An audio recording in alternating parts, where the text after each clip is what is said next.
সুধী দর্শক, আসসালামু আলাইকুম। আমন্ত্রণ জানাচ্ছি চ্যানেল এস সংলাপ অনুষ্ঠানে। ভারতীয় গণমাধ্যমগুলো আভাস দিয়েছিল আগামী সপ্তাহের মাঝামাঝি 2 দিনের সফরে ভারত যেতে পারেন বাংলাদেশের প্রধানমন্ত্রী তারেক রহমান। পাশাপাশি বাংলাদেশের কর্মকর্তারাও গত সপ্তাহে প্রধানমন্ত্রীর ভারত সফরের প্রস্তুতি নেওয়ার আভাস দিয়েছিলেন। তবে আজ পররাষ্ট্র মন্ত্রণালয়ের পক্ষ থেকে বলা হয়েছে প্রধানমন্ত্রীর ভারত সফরের জন্য অনুকূল পরিবেশ নেই। সেই সাথে দেওয়া হয় দুটি শর্ত। এক, প্রধানমন্ত্রী দিল্লি সফরের আগে ভারতকে মানবতা বিরোধী অপরাধে দণ্ডপ্রাপ্ত শেখ হাসিনাকে বাংলাদেশে ফেরত পাঠানো এবং শহীদ শরীফ ওসমান হাদি হত্যাকাণ্ডের অভিযুক্তদের প্রত্যর্পণ করা বা বাংলাদেশকে ফেরত দেওয়া। এখন প্রশ্ন হলো, এসব শর্ত পূরণে ভারত কতটা এগিয়ে আসবে? এদিকে ভারতের ইন্ডিয়ান এক্সপ্রেসের প্রতিবেদনে জানানো হয়, শেখ হাসিনাকে বাংলাদেশে ফেরত পাঠানোর বিষয়ে মোদী সরকার নয়, বরং চূড়ান্ত সিদ্ধান্ত নেবে ভারতের বিচার বিভাগ ও আদালত। সব মিলিয়ে প্রধানমন্ত্রীর ভারত সফর কি অনেকটা অনিশ্চিত হয়ে গেল কিনা, এই বিষয়টা এখন প্রশ্ন। এবং সবচেয়ে আজকে এই বিষয়টা নিয়ে আমরা আলোচনা করব। তাই আমরা বিষয় নির্ধারণ করেছি প্রধানমন্ত্রীর ভারত সফর নিয়ে অনিশ্চয়তা। আলোচনা হবে আরও কয়েকটি সমসাময়িক বিষয় নিয়ে। আলোচনা করবার জন্য আমাদের স্টুডিওতে উপস্থিত আছেন এবিএম মোশাররফ হোসেন, সংসদ সদস্য ও প্রশিক্ষণ বিষয়ক সম্পাদক। এবিএম মোশাররফ হোসেন, আপনাকে অসংখ্য ধন্যবাদ সময় দেওয়ার জন্য আমাদেরকে। আছেন জয়নাল আবেদিন শিশির, যুগ্ম সদস্য সচিব, এনসিপি। জয়নাল আবেদিন শিশির, আপনাকেও অসংখ্য ধন্যবাদ সময় দেওয়ার জন্য আজকের অনুষ্ঠানে। দর্শক, পুরো অনুষ্ঠান জুড়ে আপনাদের সাথে আছি আমি জয়নুল আবেদিন। যে কথা একটু আলোচনা শুরু করতে চাই এবিএম মোশাররফ হোসেন ভাইকে দিয়ে। মোশাররফ ভাই, আপনার কি, আমরা যতটুকু জেনেছি কয়েকদিনের গণমাধ্যম দুই দেশের মধ্যে একটা যোগাযোগ হয়েছে। দীনেশ ত্রিবেদী বৈঠক করেছেন প্রধানমন্ত্রী তারেক রহমানের সাথে। সেই সাথে আমরা দেখলাম ভারতের প্রধান পরাগ জৈন বাংলাদেশ সফর করেছেন। সব মিলিয়ে একটা আভাস তৈরি হয়েছে, পরিবেশ তৈরি হয়েছে বা প্রধানমন্ত্রী তারেক রহমান ভারত সফর করছেন। কিন্তু আজকে পররাষ্ট্র মন্ত্রণালয় থেকে দুটি শর্ত জুড়িয়ে দেওয়া হয়েছে, অর্থাৎ অনুকূল পরিবেশ নেই বলছেন। আচ্ছা, কি ধরনের অনুকূল পরিবেশ বাংলাদেশ চায় আসলে? ধন্যবাদ আপনাকে, ধন্যবাদ আমার সহ-আলোচক শিশির সহ দর্শক সবাইকে আমি শুভেচ্ছা জানাচ্ছি। আপনি দেখবেন বাংলাদেশ একটা স্বাধীন সার্বভৌম রাষ্ট্র এবং আমাদের বর্তমান নির্বাচিত মাননীয় প্রধানমন্ত্রী জনাব তারেক রহমান প্রথমেই কিন্তু বাংলাদেশ যে অনেক ক্ষেত্রে নিজস্ব সিদ্ধান্ত নেওয়ার সক্ষমতা অর্জন করেছে এটা কিন্তু প্রমাণ করেছে। কারণ অতীতে যদি আপনি দেখেন, যে কোনো রাষ্ট্রপ্রধান যখন ক্ষমতায় আসে প্রথমেই ভারত সফর করে, কিন্তু প্রথমবার সেই প্রচলিত নিয়মকে উপেক্ষা করে জনাব তারেক রহমান নিজস্ব সিদ্ধান্তে বাংলাদেশের বিনিয়োগ, বাংলাদেশের কর্মসংস্থানকে উৎসাহিত করার জন্য উনি সর্বপ্রথম মালয়েশিয়া এবং চায়না সফর করেছেন। এটা আমি মনে করি বাংলাদেশ মাজা সোজা করে দাঁড়াবার একটা খুব চমৎকার দৃষ্টান্ত। এই নতুন সরকার গঠিত হবার আমরা দেখেছি ভারতের পক্ষ থেকে আমন্ত্রণ জানানো হয়েছিল। বাংলাদেশ বলেছে যে সুবিধাজনক সময় আমরা যাব। এখন একটা দেশ কিন্তু আরেকটা দেশের সাথে সম্পর্ক গড়ে তার মর্যাদা, অধিকার এবং সার্বভৌমত্বের ভিত্তিতে। আমরা দেখেছি যে বাংলাদেশের জনগণ একটা ফ্যাসিস্ট সরকারকে, যিনি 15 বছর বাংলাদেশের মানুষের উপর অত্যাচার, নির্যাতন, দমন, নিপীড়ন চালিয়ে গণতন্ত্রটাকে ধ্বংসের শেষ প্রান্তে নিয়ে গেছে, অর্থনৈতিক অবস্থাটাকে ভঙ্গুর অবস্থা করে দিয়েছে, প্রশাসনকে নগ্ন দলীয়করণ করে এখন বর্তমানে একেবারে চূড়ান্ত অকুজ করে দিয়েছে। সেই নেত্রীকে তারা কিন্তু আশ্রয় দিয়েছে। শুধু আশ্রয় দেয় নাই, বরং বাংলাদেশের এই জনগণের স্বতঃস্ফূর্ত অভ্যুত্থানকে নানাভাবে ন্যারেটিভ দাঁড় করিয়ে তারা এটাকে প্রশ্নবিদ্ধ করতে চেয়েছে। আপনি কিছুদিন আগে দেখবেন যে ভারতের সাবেক রাষ্ট্রদূত যিনি বাংলাদেশে ছিলেন, হাইকমিশনার, উনি কিন্তু বলেছে যে বাংলাদেশের সেনাবাহিনী তাকে নিরাপত্তার জন্য এখানে পৌঁছে দিয়েছে। রিভা গাঙ্গুলির কথা বলছেন? হ্যাঁ, রিভা গাঙ্গুলি। এই সকল আলোচনা, এই সকল উক্তি আমি মনে করি বাংলাদেশের মানুষের এই যে 2000 লোকের প্রাণহানি, অজস্র লোক আহত, কারো চোখ গেছে, কারো পা গেছে, কারো অঙ্গ গেছে, দীর্ঘ এই 15 বছর আয়নাগর তৈরি হয়েছে, আপনার মানুষকে গুম করা হয়েছে, এদের সাথে একটা প্রহসন ছাড়া আর কিছুই না। যার জন্য বাংলাদেশ বলছে কিন্তু যে আজকে দেখবেন যে যে যদি পরিবেশ উন্নত হলে তা আমরা যাব। আমরা মনে করি এই সকল উক্তি, এই সকল কর্মকাণ্ড এগুলি বাংলাদেশের আর ভারতের সাথে সম্পর্ক উন্নয়নের ক্ষেত্রে একটা প্রতিবন্ধক। আপনি দেখেন ভারতের দুজন শহীদ হাদি হত্যার আসামিরা, সুনির্দিষ্ট আসামি যারা ভারতও স্বীকার করেছে, তারা ভারতে অবস্থান করছে। আমাদের সাথে ভারতের বন্দি প্রত্যাবাসন চুক্তি কিন্তু আছে। আপনি একটা গণতান্ত্রিক দেশ হলে আইনের প্রতি যদি আপনি শ্রদ্ধাশীল হন, তাহলে অবশ্যই আপনার এগুলিকে মেনে চলা উচিত। আপনার নিশ্চয়ই মনে আছে এই চুক্তির আওতায় কিন্তু বাংলাদেশ থেকে অনুপ চেটিয়াকে নিয়ে গেছে। এই চুক্তির আওতায় আমলিকের আমলে কিন্তু শেখ মুজিবুর হত্যাকাণ্ডের আসামি ক্যাপ্টেন মাজেদকে তারা বাংলাদেশে ফিরিয়ে নিয়ে এসেছে। এর বাইরেও কিন্তু ছোটোখাটো প্রতিনিয়ত কিন্তু প্রত্যাবাসন ঘটে, যেগুলো হয়তো আমাদের নজরে আসে না। তো সেই ক্ষেত্রে সুনির্দিষ্টভাবে যারা অপরাধী, বাংলাদেশের আদালত যাকে চিহ্নিত করেছে অপরাধী, তাকে শাস্তি দিয়েছে, সেই আসামির ব্যাপারে একটা গণতান্ত্রিক এবং যারা বলে আমরা আইনের শাসনে বিশ্বাস করি, তাদের কোনো ভূমিকা থাকবে না, এটা তো কখনো প্রত্যাশা হতে পারে না। যার জন্য আমার মনে হয় যে আমাদের পররাষ্ট্র মন্ত্রণালয় থেকে যে বিবৃতি দিয়েছে, সেটা গণতন্ত্র, মানবাধিকার, আইনের শাসনের ক্ষেত্রে যে বাংলাদেশ অঙ্গীকারবদ্ধ, সেইটাই মানে ভারতকে স্মরণ করি। অসংখ্য ধন্যবাদ। সেক্ষেত্রে আপনার কাছে প্রশ্ন, শেখ হাসিনাকে বিগত 2 বছর ধরে তারা দিচ্ছেন না, মানে যদি ভারত দিচ্ছে না, এখন তাদের যে আচরণ বা তারা যে এভাবে রেসপন্স করার কথা, সেদিকেও তেমন সাড়া পড়ছে না। আবার ইন্ডিয়ান এক্সপ্রেস একটা কথা বলছে যে এটা বিষয়টা তাকে পাঠানোটা সেখানকার বিচার বিভাগ, আদালতের বিষয়টাও না। এখন হতে পারে ধরেন এরকম বিশ্বের নানা জায়গার লোকজন যখন অন্য দেশে চলে যায়, পালিয়ে যায়, অথবা ওখানে গিয়ে আশ্রয় নেয়, তখন রাজনৈতিক আশ্রয় নেয়। তার স্ট্যাটাসটা কি, এটা তো আমরা বারবার জানতে চেয়েছি যে শেখ হাসিনা ভারতে যে অবস্থান করছে, বা তাদের দেখবেন বিরোধী দল নেতাও কিন্তু বারবার, আমি দেখেছি রাজীব গান্ধী প্রশ্ন করেছে, অন্য অন্য বিরোধী দলের নেতারা প্রশ্ন করেছে যে ভারতে যে উনি আছে, হোয়াট ইজ হার স্ট্যাটাস। ভারতের পক্ষ থেকে বলে শেখ মুজিবের মেয়ে হিসেবে তিনি তার স্থান দিয়েছেন। না, সেটা তারা স্পষ্ট বলছে না। সে কি রাজবন্দী, না ওখানে সে আশ্রয় চাচ্ছে, না ওনার কোন স্ট্যাটাসে আছে, এই যেহেতু বাংলাদেশকে ওনার আনুষ্ঠানিকভাবে জানানো উচিত, কিন্তু এটা কিন্তু কেউ বলছে না। আমার প্রশ্ন ওই জায়গায় যে যদি তাকে ফেরত দেওয়াই না হয়, তাহলে এইভাবে এই সম্পর্ক বজায় থাকবে, মানে ভারত বাংলাদেশের মধ্যে এরকম টানাপোড়েনি সম্পর্ক বজায় থাকবে আজীবন? এই যে একটা শঙ্কার মধ্যে আমরা আমাদের এগোতে হবে। ভারতের উচিত যে বাংলাদেশের মানুষের যে সেন্টিমেন্ট, এটার প্রতি শ্রদ্ধা দেখালে সম্পর্ক। জনাব জয়নুল আবেদিন শিশির, আপনার কাছে প্রশ্ন। আসলে ভারত সফর, ভারতের প্রধানমন্ত্রী তারেক রহমানের সফরটা অনিশ্চিত হয়ে গেছে। ভারত সফরটা যেটা এনসিপির, যদিও শেখ বলেছেন, এনসিপির আহ্বায়ক নাহিদ ইসলাম তিনি বলেছেন শেখ হাসিনার প্রত্যর্পণ কিভাবে হবে ঠিক না হওয়া পর্যন্ত তারেক রহমান ভারতে যেতে পারবেন না। মানে আপনাদের আশায় কি পূরণ হলো শেষ পর্যন্ত? ধন্যবাদ আপনাকে, চ্যানেলের সকল দর্শক শ্রোতাকে এবং আমার সহ আলোচক ABM মোশাররফ হোসেন ভাইকে।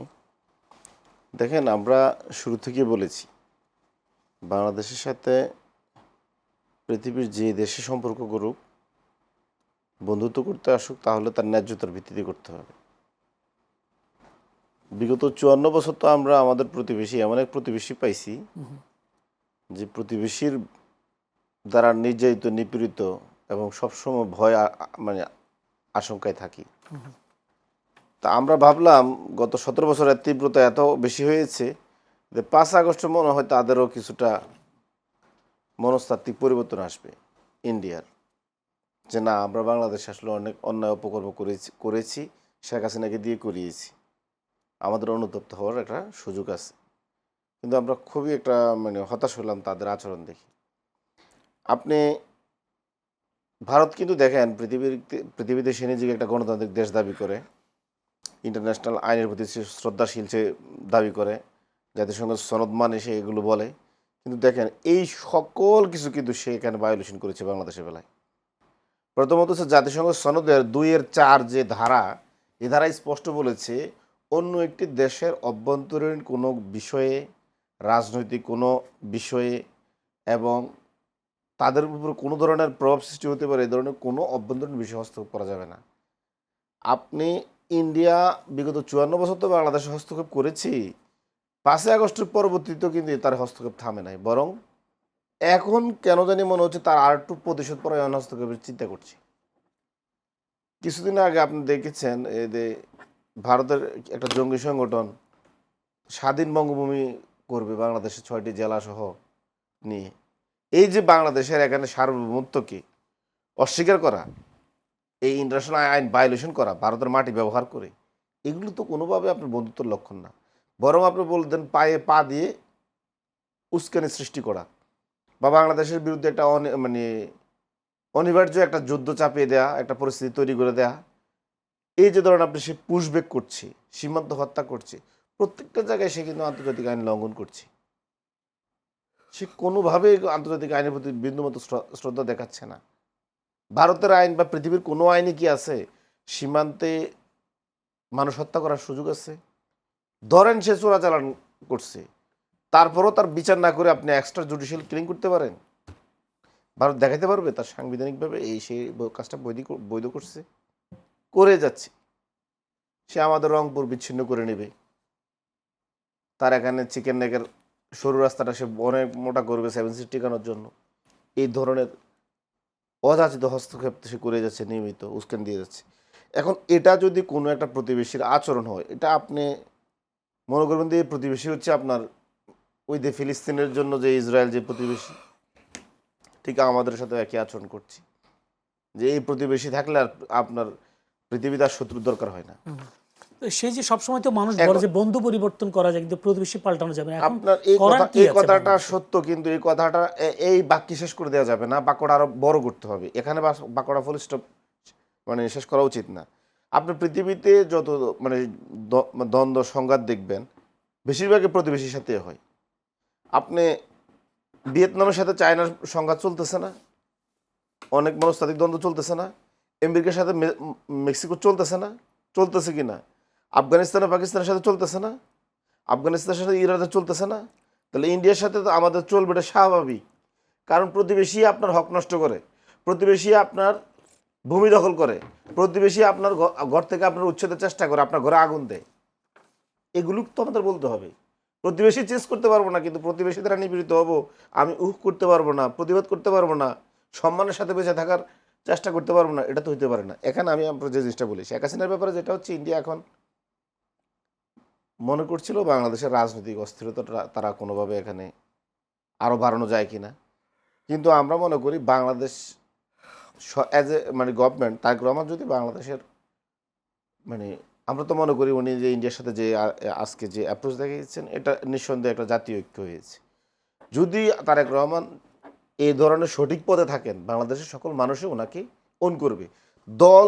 দলাদলি এগুলো দেশের ভিতরে হবে। ইন্টারন্যাশনাল ইস্যুতে আমরা সবাই আমাদের প্রধানমন্ত্রীর পক্ষে থাকবো, দেশীয় স্বার্থ, কারণ উনি দেশের সাথে।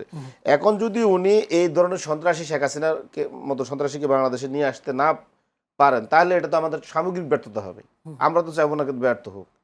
আমার মনে হয় ওনারা আরো কড়া প্রতিবাদ করা উচিত। তাহলে ওরা যে এখানে সংবাদ সম্মেলন করার মধ্য দিয়ে যে আস্ফালনটা দেখিয়েছে, এই ধরনের আর আস্ফালন দেখাবে না। আমি শুনতে পাচ্ছি এখন নাকি ওরা নরেন্দ্র মোদীর কাছে একটা গ্রুপ, আওয়ামী লীগের একটা গ্রুপ চেষ্টা করতেছে, হাত পায়ে দৌড়ার চেষ্টা করতেছে, মোদীর সাথে বসার চেষ্টা করতেছে, যাতে তাকে কোনোভাবে আর মানে ভারত থেকে বের না করে দেয়। শেখ হাসিনাকে, শেখ হাসিনা যদি এইসব করতে থাকে, নিজেই তো বলছেন ডিসেম্বরে আসবেন, সে ডিসেম্বরে আসবে, তার কথা বলার কোনো অধিকার আছে? সে এই যে আপনার ডক্টর মোহাম্মদ ইউনূস যতদিন ক্ষমতা ছিল, সে একটা প্রেস কনফারেন্স করতে পারছে, কোনো বিবৃতি দিতে পারছে? যখন না মাত্র একটা নির্বাচন হলো, সে মনে করলো যে আমাদের রাজনৈতিক দলগুলোর মধ্যে এখানে কিছুটা বিভাজন হয়েছে, ইন্ডিয়া তাকে দিয়ে প্রেস কনফারেন্সটা করিয়েছে। আপনার এখন আমরা যদি আবার জাতীয় ঐক্য দেখাই বা আমরা তার ইস্যুতে সবাই ঐক্যমত পোষণ করি, সে ইন্ডিয়া থাকতে পারবে না, সোজা হিসাব। সে যদি থাকেও, ইন্ডিয়া তাকে হয়তো মরিশাসে পাঠাবে অথবা বেলারুশে পাঠাবে। তার অনেক পাচার করা টাকা বেলারুশে আছে, আমরা শুনতে পাচ্ছি। আওয়ামী লীগের অনেক নেতারাই চাচ্ছে এখন তাকে কোনোভাবে বেলারুশে। আপনি মনে কয়েকদিন আগে ঘটনাগুলো দেখেছেন, মনে করেন প্রধানমন্ত্রী তারেক রহমানের তথ্য উপদেষ্টা ডাক্তার জাহিদ রহমান, তিনি বলেছেন শেখ হাসিনা বাংলাদেশ যখন পরাগ জৈন এসেছিলেন প্রধান এবং দীনেশ ত্রিবেদীর সাথে প্রধানমন্ত্রীর একটা বৈঠক হলো, তখন তথ্য উপদেষ্টা ডাক্তার জাহিদ রহমান বলেছেন শেখ হাসিনা ফেলে তাকে সার্বিক নিরাপত্তা দেওয়া হবে। তাহলে একজন কন্ডেম সেলের আসামি নিরাপত্তা পাওয়ার অধিকার রাখে না? সে মানে যতক্ষণ পর্যন্ত আপনি তাকে ফাঁসি মানে আইনত ফাঁসি না দিবেন, কন্ডম সেলে কি তাকে অন্য কাউকে হত্যা করতে দিবেন? বা কন্ডম সেলে তাকে বিচারিক মানে প্রক্রিয়ার বাইরে তো কোনো আলাপ হবে না। তো একজন কন্ডম সেলের আসামির জন্য যতটুকু নিরাপত্তা দরকার, আমি মনে করি বাংলাদেশ রাষ্ট্র হিসেবে তাকে সেটা দিবে, সেইটা এনজয় করবে, তাতে এত কোনো সমস্যা নেই। অসংখ্য ধন্যবাদ এবিএম মোশাররফ হোসেন। আপনার কাছে জানতে চাই, আপনি সম্ভবত জাতিসংঘের একটা রিপোর্ট হয়তো আপনি পেয়েছেন, সেখানে বলা হচ্ছে বাংলাদেশে আল কায়দা ঘাঁটি করার চেষ্টা করেছে। চেষ্টা করছে বা এরকম একটি কথা বলেছেন। আপনার কি মনে হয় আসলে? আমরা দেখলাম যদি বলি সাভারের আশুলিয়ায় বেশ কয়েকটা বোমা পাওয়া ঘটনা দেখলাম। এগুলো কি কোনো ধরনের লক্ষণ বলে মনে হয় আপনার, বা জাতিসংঘের বক্তব্যের সাথে মিলে যায় বলে মনে হয় আপনার? বা জাতিসংঘ বা কেন হঠাৎ করে বাংলাদেশে আল কায়দা ঘাঁটি করবার চেষ্টা করছে এরকম একটি মন্তব্য করলো? না, এইটা আমার আপনি এটা ভালো করে আমরা জানি, জাতিসংঘ কিন্তু অনেকটা সুপার পাওয়ার দ্বারা নিয়ন্ত্রিত। তা বাংলাদেশের পৃথিবীতে এখন কিন্তু এক একটা সুপার পাওয়ারের এক একটা ইন্টারেস্ট আছে। বিশেষ করে বাংলাদেশ কিন্তু এখন জিও পলিটিক্সে খুব ইম্পর্টেন্ট এই সাউথ এশিয়া হয়ে গেছে। কারণ এখানে আপনি দেখেন চায়নারা ঢুকতে চায়, এখানে ইউরোপরা ঢুকতে চায়, এখানে আমেরিকা ঢুকতে চায়, এবং ভারত তো শেখ হাসিনা পরাজিত হওয়ার পর তাদের উৎকণ্ঠাটা আরও বেশি বেড়ে গেছে। আর এবং আপনি ভারতের বক্তব্য যদি আপনি লক্ষ্য করেন যে তারা প্রায় একটা ন্যারেটিভ দাঁড় করাতে চাচ্ছে বাংলাদেশ একটা মৌলবাদীর উত্থান করছে, বিশেষ করে শেখ হাসিনা পালিয়ে যাওয়ার পর। তো সুতরাং এই সকল ঘটনা তো নানা লবিং গ্রুপ আছে, তারা তো বিভিন্ন জায়গায় ইনফ্লুয়েন্স করে। হয়তো জাতিসংঘের এই বক্তব্য তারই একটা হয়তো কোনো প্রচেষ্টার আপনি অংশ কি হতে মনে করেন পারে। জাতিসংঘকে প্রভাবিত করেছে বিষয়টা? অনেক সময় কিন্তু অনেক সময় বিভিন্ন লবিস্ট গ্রুপ কিন্তু এগুলো করে। কিন্তু দেখতে হবে যে বাংলাদেশে আমরা অতীতেও যে শেখ হাসিনার আমলে দেখেন জঙ্গলির নামে কিন্তু উনি বহু নাটক সাজিয়েছে, যে এখানে এই জঙ্গলি আক্রমণ হচ্ছে ওখানে, কিন্তু বেসিক্যালি এখানে হয়তো কিছু উগ্রপন্থী আছে, কিন্তু জঙ্গলি আছে অথবা আল কায়দা আছে এগুলি বলার কোনো সুযোগ আছে বলে আমার কাছে মনে হয়। অসংখ্য ধন্যবাদ। সেক্ষেত্রে আরেকটা প্রশ্ন যেটা, সেটা হচ্ছে জাতিসংঘে আমরা যখন জুলাই যে আন্দোলন, সেই আন্দোলন জাতিসংঘ একটা রিপোর্ট দিয়েছিল যে 1400 মানুষ হত্যা করা হয়েছে এরকম, বা 20 থেকে 30,000 আহত হয়েছেন। তাহলে এই কথাটা যদি আমরা সত্যভাবে ধরি, এই বিষয়টাকে আমরা সত্যভাবে ধরবো না, এখানে আমি বলছি, ওরা বলছে ঘাঁটি থাকতে পারো, এখন ডাইরেক্ট বলে নাই, একটা আশঙ্কা করছে, অর্থাৎ গভর্নমেন্টকে একটা সতর্ক দিচ্ছে যে তুমি সতর্ক হও। কিন্তু আপনি যেটা জুলাই গণ অভ্যুত্থানের যে রিপোর্ট, সেটা তো এখানে তাদের প্রতিনিধিরা এসেছিলেন, তারা তদন্ত করেছে, মাঠে দেখেছে, তথ্য উপাত্ত সংগ্রহ করেছে, ভিকটিমদের সাথে তারা ডায়লগ করেছে।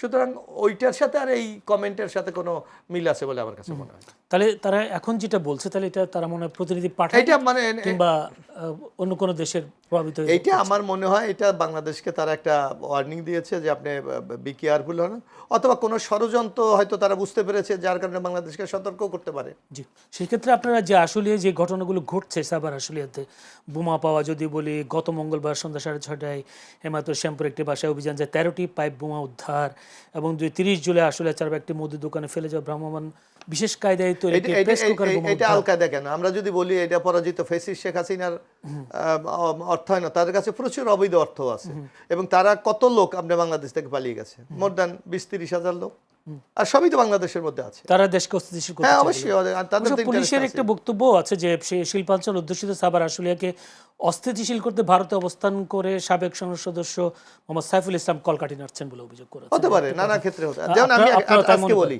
আমি আজকে হঠাৎ দেখলাম, আমি জানি না শিশির দেখেছে কিনা, আজকে দেখলাম আমাদের এই যে আগে ডিবির যে ছিলেন মনিরুল, তার একটা বক্তব্য দেখেছেন? জি, সে জুলাই গণ অভ্যুত্থান, এই জনগণের স্বতঃস্ফূর্ত অভ্যুত্থানকে সে বলছে এটা আর্মির কনস্পিরেসি, যে আর্মি কোনো অ্যাকশন করে নাই বলে তারা কোনো কিছু করতে পারে নাই। অর্থাৎ এতগুলি লোককে হত্যার পরও তাদের কিন্তু তৃষ্ণা মেটে নাই, তারা চায় আরো আবার বাংলাদেশে এই দিন আরেকটা নারকীয় পরিস্থিতি তৈরি হোক। জি, তো সুতরাং এই ষড়যন্ত্র তো আছে, অস্বীকার করা যাবে।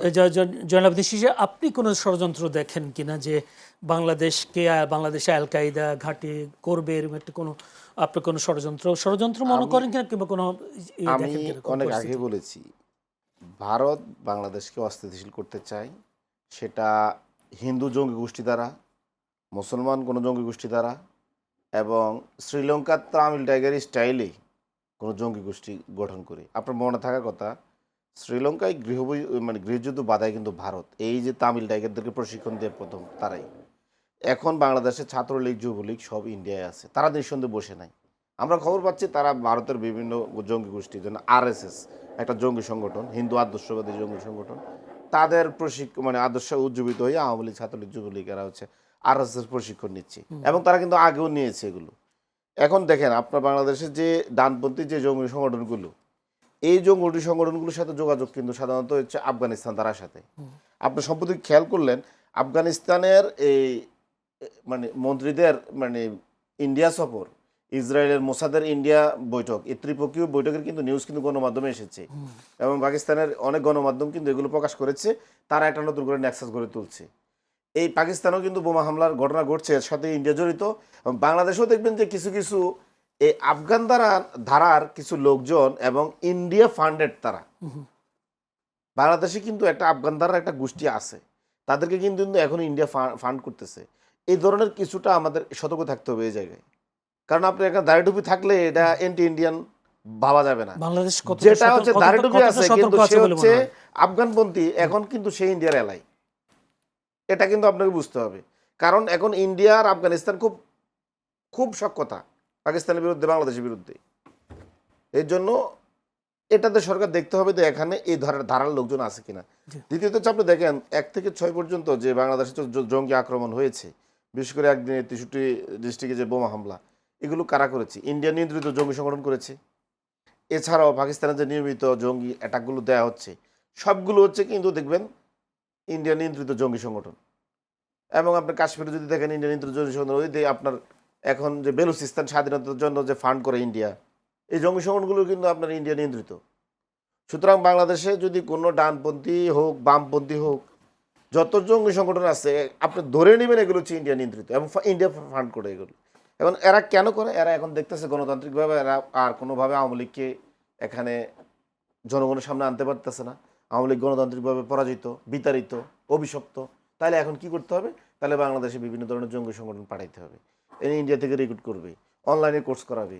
এবং আওয়ামী লীগ থেকে তো জঙ্গি সংগঠন আপনি মনে করেন এগুলো বড় সংগঠন না।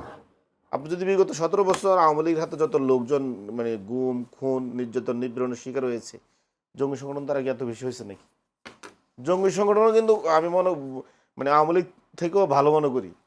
আওয়ামী লীগ হচ্ছে দক্ষিণ এশিয়ার সবচেয়ে বড় জঙ্গি সংগঠন। যেতে চাই এবিএম মোশাররফ হোসেন মোশাররফ ভাইয়ের কাছে। মোশাররফ ভাই, আজকে প্রধানমন্ত্রী তারেক রহমান বলেছেন বিএনপি যখনই ক্ষমতা আসে কিছু রাজনৈতিক দল ষড়যন্ত্র করে, এরকম একটি মন্তব্য করেছেন। এবং তিনি গতকালকে বলেছেন 71-এ সেই দলটি ভুল করেছিল, 86-তে ভুল করেছিল, 96 ভুল করেছিল, তারা এখনও সেই ষড়যন্ত্রগুলো করে যাচ্ছে। এদের থেকে জনগণকে সতর্ক থাকার আহ্বান জানিয়েছেন। এবং তারা কারা, আপনি কি তাহলে বিরোধী দলের কথা বলছেন? না, এখন তো আপনার একটা জিনিস লাগবেন যে আমরা দীর্ঘদিন একটা ফ্যাসিস্ট সরকারের বিরুদ্ধে আন্দোলন করেছি সবাই মিলে, এবং সর্বশেষ চূড়ান্ত পরিণতি হয়েছে 5ই আগস্ট, যে তারা বাংলাদেশ থেকে পালিয়ে গেছে। এবং আমরা কোন বাংলাদেশটা পেয়েছি? যেই বাংলাদেশটা পেয়েছি এখানে গণতন্ত্রকে হত্যা করা হয়েছে, টোটালি কোনো ডেমোক্রেসি নাই। আপনি দেখেন 3টা নির্বাচনে ভোট হয় নাই, লোকাল ইলেকশনে প্রার্থী ডিক্লেয়ার করে দিয়ে নিয়ে গেছে, প্রশাসনকে নগ্ন দলীয়করণ করা হয়েছে, বিশেষ করে পুলিশ প্রশাসনের মেরুদণ্ড তো টোটালি ভেঙে দিয়েছে। আর যেটা আমাদের সিভিল প্রশাসন, এখানে 3-4টা স্তর পর্যন্ত তাদের লোক বসিয়েছে। সুতরাং এই নতুন একটা গভর্নমেন্ট যখন দায়িত্ব নিল, তারা কিন্তু চরম একটা চ্যালেঞ্জের মুখে দিয়ে রাষ্ট্রকে পরিচালনা করে। এই মুহূর্তে আমাদের দরকার সবার ঐক্য, দেশটাকে গড়ে তোলার জন্য। কারণ দেখেন, কেউ এখন এই ন্যারেটিভ দাঁড় করাবার চেষ্টা করছে যে আগেই তো আমরা ভালো ছিলাম। এটা কি বিরোধী দল করছে বলে মনে হয়? এটা যারা পরাজিত তারা আছে, তাদের মধ্যে আবার অনেকে যারা এখন মনে করে যে একটা পরিবর্তনের পর আমরা লুটপাট করে খাবো, সেই অবস্থা হচ্ছে না, কারণ একটা ডেমোক্রেটিক প্রসেস শুরু হয়েছে। নানা ধরনের নানা কর্নারে তো নানা। আপনার কেন এটা মনে হচ্ছে যে যদি এখন আমরা যদি বিদ্যুৎ আর গ্যাসের সংকট যে অবস্থা চলছে বাংলাদেশে, সেই ক্ষেত্রে দ্রব্যমূল্যের যে ঊর্ধ্বগতি, সেগুলো নিয়ে কথা বললে, সেগুলো নিয়ে আন্দোলন করলে কেন ষড়যন্ত্র মনে হয়? আমরা সেটাকে কোনোভাবে ষড়যন্ত্র বলি না। আমরা বলি যখন বলা হচ্ছে যে সরকারকে ফেলে দেবো, আপনি দেখেন কেউ বলে একটা গভর্নমেন্টের বয়স হলো মাত্র 6 মাস, এবং আমরা উত্তরাধিকার সূত্রে যা পেয়েছি সেটাও তো আপনাকে একটু বিবেচনা রেখে কথা বলতে। আমার দেশে অর্থনৈতিক সংকট, আমার দেশের জ্বালানি সংকট, আমার দেশে কর্মসংস্থানের সংকট, আমার দেশে প্রশাসনের নগ্ন দলীয়করণ, সামগ্রিক অবস্থার মধ্যে আমার দেশে এটা আইন শৃঙ্খলা পরিস্থিতিকে কোনোভাবে নিয়ন্ত্রণে আনা যাচ্ছে না। আমার এখানে ইন্টেরিয়াম গভর্নমেন্টের সময় একটা নতুন উপদ্রব তৈরি হয়েছে, একটা মব কালচার। সামগ্রিক অবস্থার থেকে উত্তরণের জন্য তো আপনাকে একটা পরিকল্পনা দরকার, প্ল্যানিং দরকার, একটা সময় দরকার। আপনি দেখেন আজকে এই যে আপনি বিদ্যুতের সংকটের কথা বলছেন, এই বিদ্যুৎ সংকট কি বিএনপি তৈরি করেছে? না, এই গ্যাসের সংকট আপনারা বলছেন যে এটা আগের যে সরকার। আপনি দেখেন যে কিন্তু আমলিকের আমলে মুশাররফ ভাই, একটা কথা বলি, ইন্টারিম গভর্নমেন্টও তো 1.5 বছর চালিয়ে গেছে। তারা কি কোনো স্টেপ নিয়েছে? বিদ্যুৎ গ্যাস সংকট তখন দেখা যায়নি না, তখন আপনি একটা জিনিস দেখবেন, তখন কি ইরান আমেরিকার যুদ্ধ ছিল? না, ইরানের যুদ্ধ ছিল না। এই যে জ্বালানির সবচেয়ে বড় সংকট হয়েছে তো এই যুদ্ধে, কারণ হরমুজ প্রণালী বন্ধ করে দেওয়া হয়েছে। আপনার সাপ্লাই চেইনটি আমার নাই বললেই চলে। আমাকে ইন্টারনাল গত শেখ হাসিনা 15 বছরে আমার তৈল গ্যাস অনুসন্ধানের জন্য কোনো পদক্ষেপ গ্রহণ করেনি, বরং তারা স্পট মার্কেট থেকে স্পট এলএনজি কিনে শুধু ব্যবসা করেছে। রেন্টাল আমলে ব্যবসায়ীদেরকে কোটি কোটি লক্ষ কোটি টাকা তাদেরকে ব্যবসা করার সুযোগ দিয়েছে, আর এর মাসুলটা দিতে হয়েছে কিন্তু যাত্রীকে। এখন দেখেন বিএনপি কিন্তু কি করেছে, আমলিকের আমলে এমার্জেন্সি সাপ্লাই অ্যাক্ট ছিল 2010, অর্থাৎ যত চুরি ডাকাতি করুক আপনার কোনো আপনার আদালতে যাওয়া যাবে না। বিএনপি সরকার সেই আইনটা বাতিল করে দিয়েছে, যার জন্য যারা এই সুবিধা থেকে বঞ্চিত হয়েছে তাদের মধ্যে তো একটা ষড়যন্ত্র কনস্পিরেসি থাকবে। তারা কি বাংলাদেশ থেকে রাতারাতি চলে গেছে? এই যে দেখেন আপনার সালমান রহমান অথবা এস আলম গ্রুপ, এরা কি করেছে, এই যে সামিট পাওয়ার, তারা 15 বছর বাংলাদেশকে লুটেপুটে খেয়েছে। এখন যখনই একটা গণতান্ত্রিক সরকার এসছে, তারা বলছে তারা কেউ সিঙ্গাপুরের নাগরিক, কেউ অন্য জায়গার নাগরিক, তাদের এখানে যে বিনিয়োগ তারা ফেরত চায়, অথচ তারাই কিন্তু লুটপাট করেছে। তো এই যে যারা নানা স্টক হোল্ডার যারা বাংলাদেশে এতদিন লুটপাট করে খেয়েছে, তাদের তো একটা কনস্পিরেসি আছে, এটাকে তো মোকাবেলা করে সরকারকে এগিয়ে যেতে হচ্ছে। পাশাপাশি আপনি দেখেন এবার যে গ্যাসের যে সংকটটা তৈরি হয়েছে, এটা কিন্তু এক অ্যাক্সিডেন্ট। আপনার মহেশখালীতে যে টার্মিনাল আগুন লেগে পুড়ে গেছে, এবং দেখেন সরকার হাইলি ট্রাই করছে, বা দেশীয় যে প্রকৌশলীরা তারা পারে নাই, বাইরে থেকে ইঞ্জিনিয়ার আনা হচ্ছে, এবং আমি আজকে দেখলাম যে বিকাল থেকে মোটামুটি স্বাভাবিক। আশা করি 2-1 দিনের মধ্যে এটা স্বাভাবিক। আমি একটা প্রশ্ন করি মোশাররফ ভাই, সেটা হচ্ছে এলএনজি টার্মিনাল নিয়ে আপনারাও সমালোচনা করেছিলেন যে কেন দেশের বাইরে থেকে গ্যাস কিনে এসে গ্রিডে সাপ্লাই দিবে, কিন্তু আজকে গতকালকে বাণিজ্যমন্ত্রী তিনি বলেছেন তারাও আবার নতুন করে 4টা এলএনজি টার্মিনাল করবার যে একটা সিদ্ধান্ত নিতে যাচ্ছে সরকার। তাহলে আমরা উৎপাদনের দিকে না গিয়ে কূপ খননের দিকে না গিয়ে আবারও কেন সেই এলএনজি টার্মিনালের দিকে? না, আপাতত আপনি দেখেন একটা কূপ খনন করলে মিনিমাম 3-4 বছর লাগে এটা কূপ থেকে গ্যাস উত্তোলন করতে। এই অবস্থাটা আপনি কি করবেন? এই যে সংকটের কারণে ইতিমধ্যে আপনি দেখেন এই 3-4 দিনের সংকটে আমার অনেকগুলি ইন্ডাস্ট্রি বন্ধ হয়ে গেছে। ইন্ডাস্ট্রি বন্ধ হয়ে গেলে আমার এতগুলি লোক বেকার হয়ে যাবে। ইন্টারন্যাশনাল মার্কেটে যে আমি কম্পিটিশন, এখন আমার ভিয়েতনামের সাথে চায়নার সাথে, সেই কম্পিটিশনে যে আমি সিটকে পড়ে যাই, তাহলে আমার তো ইন্টারন্যাশনাল মার্কেট ধরা আমার জন্য খুব কঠিন হয়ে যাবে। তো সুতরাং এগুলি বিবেচনা করে সরকারের টার্গেট হলো যে আপনার স্টিল যে ব্যবস্থাটা আছে এটাকে চালু রেখে সমাধানের জন্য কাজ করা। আপনি দেখেন ইতিমধ্যে আমলিকের আমলে মানে সমুদ্র বিজয় করেছিল, আপনার খেয়াল আছে? তাইলে আমি সমুদ্রে কেন অনুসন্ধানের কোনো ব্যবস্থা গ্রহণ করলাম না? অথচ একই সমুদ্রে ভারত মিয়ানমারকে অনুসন্ধান করে কিন্তু তৈল পেয়েছে। আমি মনে করি এগুলি অ্যাবসলিউটলি একটা কনস্পিরেশনের পার্ট। সুতরাং সরকার এর জন্য নতুন কূপ খননের ব্যবস্থা নিচ্ছে। ভোলায় আপনি দেখেন ইতিমধ্যে একটা ব্রিজ তৈরি করে, একটা ব্রিজ হতে মিনিমাম 4-5 বছর লাগে, আপনি জানেন। ওখানে ব্রিজ করলে আমরা কিন্তু ন্যাশনাল গ্রিডে ভোলার গ্যাসগুলি আমরা দিতে পারি, এটা বিরাট কর্ম। তো এই উদ্যোগগুলি নিতে তো আমাকে একটু সময় দিতে হবে। অসংখ্য ধন্যবাদ। একটু যেতে চাই জয়নাল শিশির। জয়নাল ভাই, আপনার কি মনে হয় যদি গতকালকে প্রধানমন্ত্রী তারেক রহমান তিনি বিরোধী দলের প্রতি একটা চ্যালেঞ্জ ছুড়ে দিয়েছেন, সেই চ্যালেঞ্জটা হলো যে 3 থেকে 6 মাসের মধ্যে গ্যাস ও বিদ্যুতের সমাধান যদি বিরোধী দল করে দিতে পারে সেগুলো সরকার গ্রহণ করবে, আর যদি না পারে তাহলে বিভ্রান্তির রাজনীতির জন্য জনগণের কাছে ক্ষমা চাইতে হবে, সেটা বলেছেন। আরেকটা প্রশ্ন বা বারবার উনিও বলার চেষ্টা করেছেন যে 6 মাসের একটি সরকারকে ক্ষণে বক্তব্যে ফেলে দেওয়ার কথা বারবার বলা হচ্ছে। যেমন নাহিদ ইসলাম যদি বলি 14 আগস্ট বলছে গণভোটের গণরায় বাস্তবায়ন না করলে সরকারকে ক্ষমতায় থাকতে দেওয়া হবে না। দেখেন, আমি প্রথমত বলি, গণভোটের যদি গণরায় বাস্তবায়ন না করে সরকারকে 1 ঘন্টা ক্ষমতা থাকা উচিত না। কারণ এই সরকার গণভোটের গণরায়ের ম্যান্ডেট নিয়ে ক্ষমতা এসেছে, এবং গণভোটের জন্য জনগণের কাছে প্রতিশ্রুতিবদ্ধ, ওয়াদাবদ্ধ, এবং নিজে ক্যাম্পেইন করেছে। এখন যদি সে তার মনে করে যে আমার এই কথা আমি মানব না, সেটা হচ্ছে বিরোধী দল দোষ হতে পারে না, দেশের জনগণের দোষ হতে পারে না।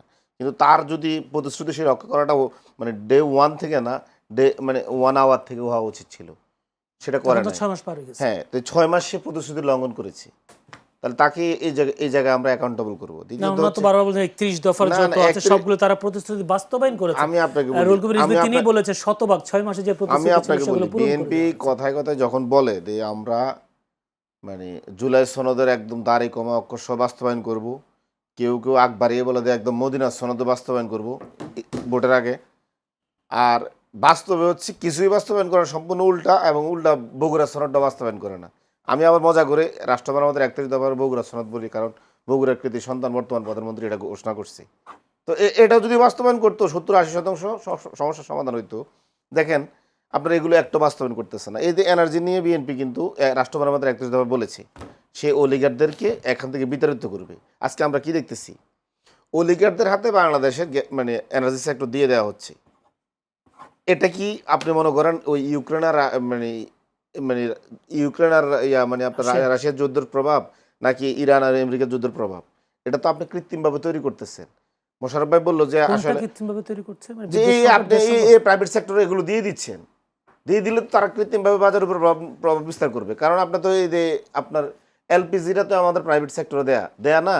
এলপিজি কি আমরা নিয়ন্ত্রণ করতে পারি? সরকার তো সিলিন্ডার গ্যাস যেগুলো আছে এলপিজি গ্যাসগুলো দাম নির্ধারণ করে দেয়। দেখেন তো মার্কেটে এই দাম আপনি পান কিনা?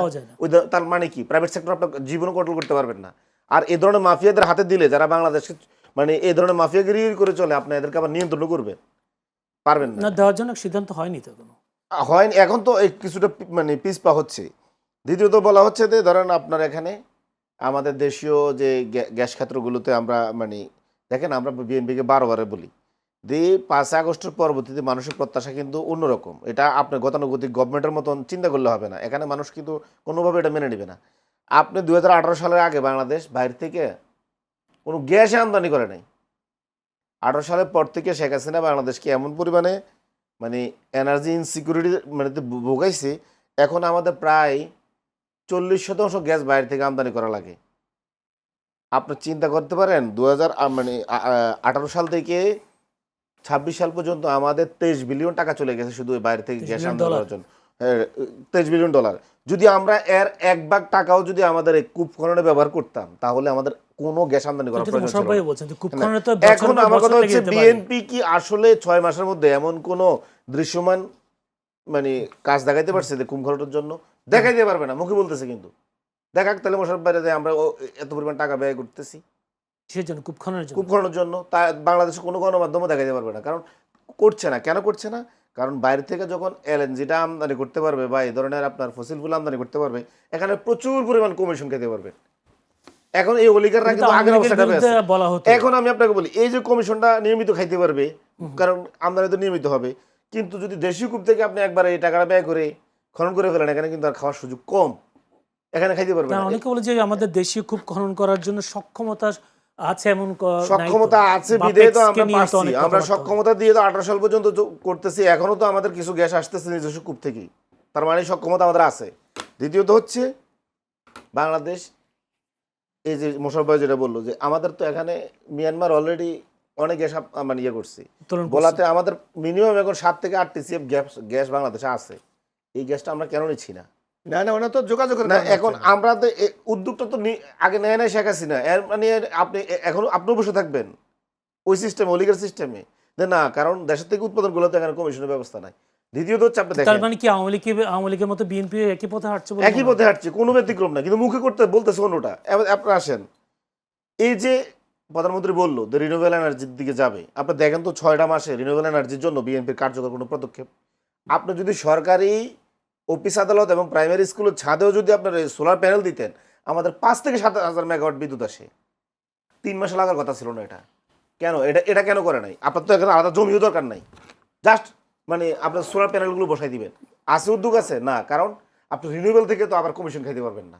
ওই অলিগারদেরকে আপনাদের বিরোধীদের প্রতি যে চ্যালেঞ্জটা ছুড়ে দিয়েছেন প্রধানমন্ত্রী। দেখি মোশাররফ ভাই যেটা বললো যে আমরা লুটপাট করতেছি বা করতে পারি না জন্য, ভাই এগুলো আপনারা বলেন না। বরং আপনারা আপনাদের মহাসচিব, যিনি এখন রাষ্ট্রপতি পদপ্রার্থী, তিনি বলেছেন শুধু তারেক রহমান ছাড়া পুরো সিস্টেমই এখন করাপ্টেড হয়ে গেছে A to Z। এর মধ্যে আপনারও বাদ দেয় নাই, কারণ শুধু উনি আবার ওনারও বাদ দেয় না। মির্জা ফখরুল সাহেবের উনিও ওনার করাপ্টেড পার্টের মধ্যে রাখছে, শুধু প্রধানমন্ত্রীর বাদ দিচ্ছে। এখন আপনারা যদি আমরা লুটপাট করি কেমন হবে? আপনাদের মহাসচিব বলতেছে আপনারা লুটপাট করে। উনি একটা রূপক অর্থে কথাটা বলেছে, উনার তাহলে ব্যাখ্যা উনি করুক। আমি শুনতেছি যেটা, আমি আমার মনে কথাটা বলতেছি, উনি যেটা করলেন। তারপরে যদি দৃশ্যমান যদি দেখেন, তাহলে হাটঘাট মাঠ এগুলো কি কারা লুটপাট করে? এখন বাংলাদেশের সবচেয়ে বড় সমস্যাটা কি? বাংলাদেশের সবচেয়ে বড় সমস্যা হচ্ছে আপনি আইন শৃঙ্খলা পরিস্থিতি নিয়ন্ত্রণ আনতে পারতেছেন না। এর জন্য দায়ী কি? সরকারি দল। কারণ সরকারি দলে হচ্ছে 5 আগস্টের পরবর্তীতে বাংলাদেশে টোটাল যত ভায়োলেন্স হয়েছে টিএবির রিপোর্ট অনুযায়ী 91% এর জন্য দায়ী ছিল।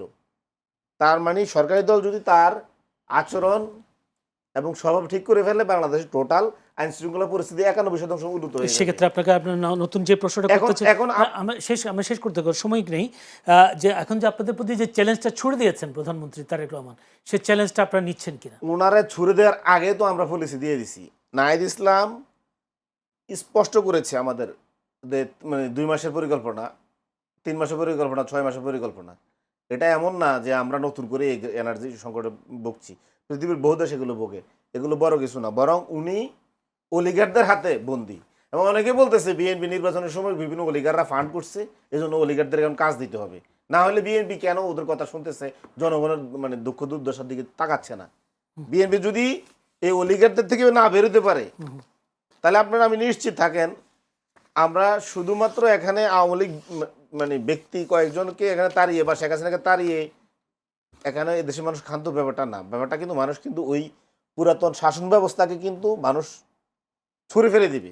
এবং এই বিএনপি যদি এটা আঁকড়ে ধরতে চায় তো বিএনপি কিন্তু মানে মোশাররফ ভাইয়ের কাছ থেকে একটু শুনে আসি। মোশাররফ ভাই, আওয়ামী লীগের সময় বলা হতো যে আওয়ামী লীগ অলিগার্কদেরকে বেশ সুযোগ সুবিধা দিয়েছেন, ব্যবসা দিয়েছেন, এখন বিএনপিও সেই পথে হাঁটছেন।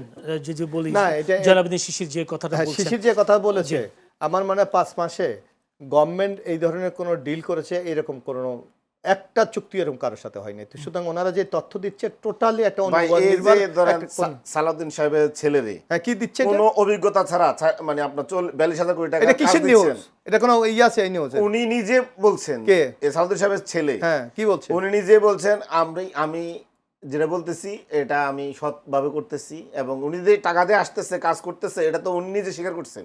তো এখন আপনারা বলেন আমি বলি এইসব ওনার ছেলে আমি একটু বলি এটা বলছি না, না ওনার ছেলের যদি অভিজ্ঞতা, আমি একটু বলি ওনার ছেলে কোনো বক্তব্য আমি কোনো গণমাধ্যমে কোথাও দেখিনি, বরং এইটা আরেকটা একটা কোন না সোশ্যাল মিডিয়ার কোনো ভ্যালু আছে? না নিজস্ব ভেরিফাইড অ্যাকাউন্ট থেকে আপনি সোশ্যাল মিডিয়া তো গভর্নমেন্ট বারবার ফেলে দিচ্ছে। আমি আপনাকে দায় দিয়ে বলতেছি, আমি বলি আমি শিশির, আপনারা এই প্রজন্মের লোক সোশ্যাল মিডিয়ার কোন তথ্য উপাত্ত নিয়ে ভেরিফাইড ফেসবুক আইডি থেকে বলছে, স্বীকার করেছে। আমি একটু বলি, আজকে দেখেন এটা খুব পরিকল্পিতভাবে এই সরকার 6 মাসের মধ্যে এমন কোনো সিদ্ধান্ত এখনো কিন্তু নিতে পারে নাই, বরং অনেকগুলি আপনার হচ্ছে, অনুসন্ধান হচ্ছে, কথা হচ্ছে, ডায়লগ হচ্ছে এই পর্যায়ে। সুতরাং এই সংকট, বরং উনি যেটা বলছে যে ইন্টারিম গভর্নমেন্টের সময় যেভাবে এখন তো আইন শৃঙ্খলা পরিস্থিতি টোটালি নিয়ন্ত্রণে, মব কালচার বাংলাদেশে আছে, এই ক্রেডিটটা কিন্তু ওনারা দিচ্ছে না। মব কালচার নাই, আইন শৃঙ্খলা উন্নতি, গভর্নমেন্ট একটা এই যে আপনারা যে সমালোচনা করছেন, আওয়ামী লীগের আমলের কথা চিন্তা করেন একটু, যদি করলে আপনাকে হয় গুম হইতেন না আয়না করে যেতেন। আপনাদের বিরুদ্ধে একটা জিডি হচ্ছে তা না, তা আপনারা আওয়ামী লীগ কথা চিন্তা করেন, আওয়ামী লীগ যদি আজকে বিরোধী দল হইতো বা আপনারা বিরোধী দল থাকতেন, এই 6 মাসের মধ্যে মিনিমাম 20 দিন হরতাল দিতেন না, আপনারা হরতালের শিকার হইতেন আওয়ামী লীগ থাকলেও। তাহলে এর জন্য আওয়ামী লীগ নাই, সেই ক্রেডিটটাই বিরোধী দল থেকে আওয়ামী লীগ নাই। বাংলাদেশে যার জন্য আমি একটা বলি, শিশির ভালো বিরোধী দল পাইছে, শিশির দায়িত্বশীল আচরণ করে। শিশির আমি একটু বলি বিরোধী দল একটা দল যদি কোথাও ফল্ট করে তারপর তো সমালোচনা করবে, আর যদি না থাকে কোথায় করবে? আপনি সংসদ দেখেন না, আপনি দেখেন, বরং আমরা তো অভিযোগ করি না। জ্বালানি সংকট, ওই যে পেট্রোল পাম্পে লাইনের পর লাইন, ঘন্টার পর ঘন্টা, যখনই বিরোধী দল সরকারি দল দিয়ে একটা 50-50 শেয়ার একটা কমিটি করে দেওয়া হলো, পরের দিন নাই। তাহলে এটাগুলি কৃত্রিম, অবশ্যই এখানে প্রমাণ করলেন যে বিরোধী দল আপনাদের থেকে সক্ষম, বিরোধী দল রাস্তায় নামার কারণে ষড়যন্ত্র পালায় যায়, শয়তান পালায় যায়। আপনার সরকারি দল সরকারের থেকে রাষ্ট্রের এত টুলস ব্যবহার করার পরও শয়তান দূর করতে পারে না। শয়তান যদি শয়তানি করে সাময়িকভাবে তো মানুষকে প্রতিবন্ধকতা তৈরি করে। আপনার কৃত্রিম জ্যাম নাই, শিশির আমাকে তো বলতে দাও শিশির ভাই। তার মানে আপনাদের সিন্ডিকেট বন্ধ করার জন্য বিরোধী দল লাগবে না আমাদের সিন্ডিকেট না, তাহলে আপনি তো প্রমাণ করলেন। বরং আমরা দেখেছি যেই কয়টা সিন্ডিকেট ধরা পড়ে, যেই কয় জায়গা পেট্রোল পাম্প ধরা পড়েছে, সব আওয়ামী লীগের বা জামাতে ইসলামের। বিচার করেন আপনারা, বিচার করে বললেই কিন্তু আপনারা রাজনীতি প্রতিহিংসা আপনাদের আপনারা তো স্পষ্ট ব্যবস্থা নেওয়া হচ্ছে। আপনারা তো বলবেন রাজনৈতিকভাবে আমাদেরকে শেষ করে দেওয়ার জন্য এই পরিকল্পনা বিএনপি করেছে, আবার সে হাসিনার আমলে ফিরে গেছে। বিএনপি বরং এই 6 মাসে যে গণতন্ত্রের যাত্রা শুরু করেছে, আমার মনে হয় বিরোধী শক্তি যারা আছে সহায়তা করে দেশটাকে এগিয়ে নিয়ে যাওয়া। জি, অসংখ্য ধন্যবাদ। মোশাররফ ভাই, আপনার কাছে নতুন একটা প্রশ্ন করি, সেটা হচ্ছে আপনি আইন শৃঙ্খলা পরিস্থিতির কথা বলেছেন, সেই ক্ষেত্রে একেবারে 15 আগস্টের ঘটনার কথাই বলি। হামলার শিকার হয়েছেন সরকার দলীয় একজন এমপি। তিনি বলছেন বিএনপি সংসদ সদস্য আইনুল হকের উপর হামলার অভিযোগ উঠেছে এবং তিনি বলছেন আমি সরকার দলীয় এমপি হওয়ার পরেও আমার কোনো নিরাপত্তা নেই, তার উপর হামলা হয়েছে। এবং তিনি তাদেরকে এনসিপি এবং শিবিরের জামাত শিবিরের তাদের দোষ দিয়েছেন। আবার মামলা করেছেন স্থানীয় বিএনপি নেতা শামীমুল হাসান খন্দকার বাদী হয়ে। তখন তার কাছ থেকে জিজ্ঞাসা করা হয়েছিল যে কাদের বিরুদ্ধে মামলা হয়েছে। তখন তিনি বলছেন মামলায় ছাত্র দলের 4 থেকে 5 জন, এনসিপির 6 থেকে 7 জন এবং শিবিরের 2 থেকে 3 জন। তার মানে দলীয় এমপির বিরুদ্ধে ছাত্র দলের লোকেরাও আছে এরকম বিষয়টা। এখন ধরেন আমাদের সমাজে তো নানা বিশৃঙ্খল ঘটনা ঘটে, কিন্তু আমি যতটুকু আপনি যেটা ছাত্র দলের আমি শুনি নাই, কিন্তু আমি যেটা যিনি মামলা করেছেন তিনি বলছেন। হ্যাঁ আমি এটা পড়ি নাই, কিন্তু আমি দেখেছি যে টোটাল এমপি সাহেব বলেছে জামাত এবং এনসিপি এই ঘটনা ঘটিয়েছে। সুতরাং আমার মনে হয় একজন সংসদ সদস্য সে যদি কোনো অন্যায় করে আপনি সেটার বিরুদ্ধে আপনি রাজনৈতিকভাবে প্রতিবাদ করতে পারেন। আপনি যদি মনে করেন সে ফৌজদারি কোনো অপরাধ করেছে আপনি বিচার বিভাগে যেতে পারেন, কিন্তু সরাসরি একজন এমপিকে আক্রমণ করার মানে যে ঘটনার এরা তৈরি করতে চায় এটা নিশ্চয়ই গণতন্ত্রের জন্য সুখের কোনো। আচ্ছা, আইন শৃঙ্খলা পরিস্থিতি একটা কথা বলি, সেটা হচ্ছে আপনিও নিজেও জানেন প্রধানমন্ত্রীর খালাতো ভাইয়ের কাছে 1 কোটি প্রায় 21 লাখ, যদি বলে একেবারে 1 কোটি টাকা, এই টাকা ছিনতাই হওয়ার পর এখনো উদ্ধার হয়নি। তাহলে এখন আপনি বলেন প্রধানমন্ত্রী এখন এই ধরনের বিচ্ছিন্ন ঘটনা নিয়ে কি আমি সামগ্রিক দেশের আইন শৃঙ্খলাকে আপনি মূল্যায়ন করতে পারবেন? ইম্পসিবল না। বরং আমি মনে করি সরকারের যে সাফল্য, আইন শৃঙ্খলা যে স্থিতিশীল অবস্থা আছে এইটার উপর একটা দুর্নাম দেওয়ার জন্য পরিকল্পিতভাবে এই ঘটনাগুলি করা হচ্ছে। তাহলে পুলিশ প্রশাসন কি করে? চেষ্টা করলে তো ধরে ফেলেছে, 2 জনকে ধরেছেন, হ্যাঁ ধরেছে, টাকাটা তো উদ্ধার হয়নি। সেইটা ধীরে ধীরে হবে, এটা আমরা রাতারাতি তো ওরা জাদু জানে না। জি, জনাবদি শিশির, আপনারা যখন হবিগঞ্জে হামলার শিকার হলেন তখন আপনারা বলছেন আপনাদের উপরে হামলা হয়, কিন্তু আপনারা এখন যদি বলি যে আইনুল হকের উপরে আপনাদের হামলার কথা বলা হচ্ছে, আপনারাও কি এখন যদি বলি মজলুম থেকে জালিম হয়ে যাচ্ছেন? দেখেন আমি মানে খুবই অবাক হয়ে যাচ্ছি যে যাদের কাছে ক্ষমতা নাই তারা কিভাবে হামলা করে। না, উনি তো বলছেন, মানে উনি মুখে বলছেন, কিন্তু বিভিন্ন গণমাধ্যমের রিপোর্টে আসছে হামলা হচ্ছে স্থানীয় বিএনপির একটা অংশ, ছাত্রদল অংশ জড়িত। কোথাও উনি ফুটেজ দেখাইতে পারেন নাই যে এখানে এনসিপি জড়িত বা জামাতেরও আমি দেখি নাই। যদি জড়িত হয়, কেউ যদি ফৌজদারি অপরাধ করে, ওয়েল তাকে গ্রেপ্তার করেন, আইনের আওতায় নিয়ে আসেন। এই ব্যাপারে আমরা 0 টলারেন্স, আমরা চাই না কখনো বিচার বহির্ভূতভাবে কোনো একটা ঘটনা ঘটুক। কিন্তু আমরা দেখি কি মানে 5 আগস্টের পরে এবং 12 জানুয়ারি 12 ফেব্রুয়ারি ইলেকশনের পরে আপনি এই 2টা জায়গায় দেখবেন যত জায়গায় হামলা হয়েছে বিএনপি করেছে। এনসিপির উপরেও যত হামলা হয়েছে, হবিগঞ্জে, সিলেটে, হানান মাসুদের উপরে, এই যে হাতিয়ায়, মানে আপনি দেখবেন বেশিরভাগে, বা আমাদের নারায়ণগঞ্জ আব্দুল্লাহ আলমিনের এলাকায়, প্রত্যেকটা জায়গায় কিন্তু স্থানীয় এমপিদের উপরে কিন্তু হামলা করেছে বিএনপির লোকজন।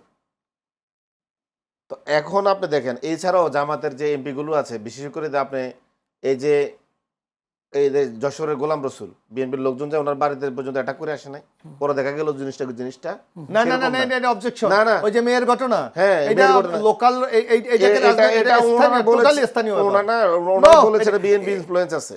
আর এটা টোটালি একটা মেয়ে গিয়ে একটা মাদ্রাসায় গিয়ে তাদেরকে টর্চার করেছে, তার বাবাকে বারবার বলা হচ্ছে, তারা লাস্টে বলছে তার মেয়ে মানসিক ভারসাম্য। ইভেন আমি আপনাকে বলি, ইভেন গতকালকে কুষ্টিয়ার এমপি আমির হামজার উপরে গণ অধিকার পরিষদ এবং ছাত্রদলের একটা অংশ গণমাধ্যমের রিপোর্ট আসছে, উনি বলতে পারবেন না ছাত্রদল জড়িত না। স্থানীয় বিএনপির সাধারণ সম্পাদক, কুষ্টিয়া জেলা সাধারণ সম্পাদক, সে বলেছে হ্যাঁ ছাত্রদল ছিল, তবে ছাত্রদল 2 পক্ষকে ঠেকাই দিচ্ছে, মারামারি করে না। কিন্তু জামাত বলেছে আমির হামজার উপরে গণ অধিকার এবং ছাত্রদল ফলাফল হামলা করেছে ছাত্রদল। হ্যাঁ, এখন আপনারা আবার ওই ছাত্রদল যখন মানে গণ অধিকার জামাত লাগে, সে নাকি মাঝখানে নাকি সে নিরাপত্তার দায়িত্ব পালন করে, তাকে ডাকছে কেউ?